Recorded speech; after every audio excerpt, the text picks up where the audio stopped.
Et oui, après une nuit trépidante, folle, remplie de musique, de chants, de fêtes, de guitares, de violoncelles et de danse, bien sûr, nous retrouvons là, devant la baie de Santiago de Cuba, et on va aller visiter un endroit magnifique.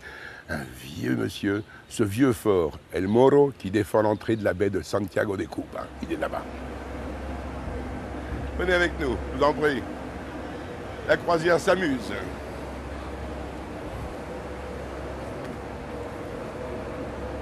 Gracias, señor Mesa.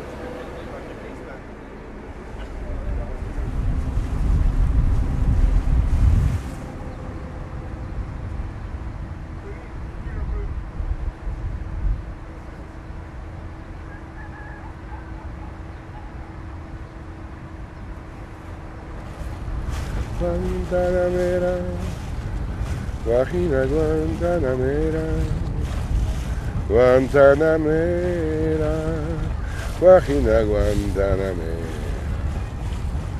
Guajira Guantanamera, c'est le nom des jeunes paysannes de Guantanamo.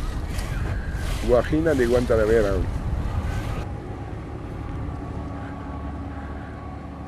La petite île qui est derrière nous, c'est l'île de Grama. Grama parce que c'était le nom du bateau avec lequel Fidel Castro et los Barbudos sont venus attaquer pour la révolution Santiago de Cuba. Et autour de cette île de Grama, qui était avant l'île aux Smiths, parce que c'était un Anglais méchant qui avait plein d'esclaves africains qui les vendait dans toute l'île de Cuba, beaucoup de richissimes familles américaines ont fait leur résidence secondaire. C'est une île très agréable. Et autour, plein de petites criques, des balades, des flamboyants qui s'accrochent comme ça sur les rochers. Alors on fait du skiff, on vient se baigner ou on fait un petit peu de bateau, boire à pescar un poquito, los pescados. C'est une île de rêve. On arrive juste à l'entrée de la baie de Santiago de Cuba, ce chenal, et qui est protégé par ce fort extraordinaire, énorme, beau, qui s'appelle El Morro. El Morro, ça veut dire le visage qui s'avance dans la mer.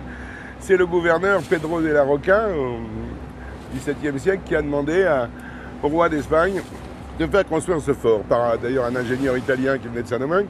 Pourquoi? Parce qu'ici, derrière, à l'est, à 77 km, il y a Haïti. Haïti, l'île de la Tortue et les pirates.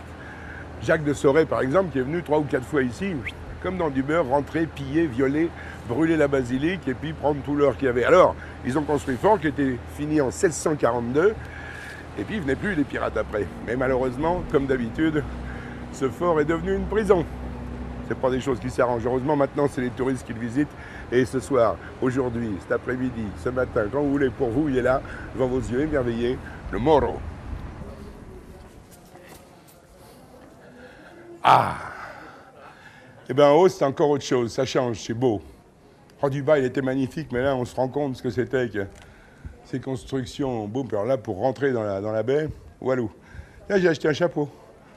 J'enlève ma casquette et je mets le chapeau. Là, je suis verdaderamente cubano. Cubano con el puro.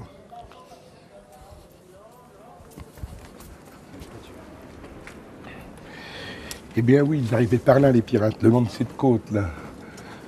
Et à ce moment-là, dans le fort, les Cubains, les mecs de Santiago qui défendaient, faisaient comme ça, comme moi, avec los puros.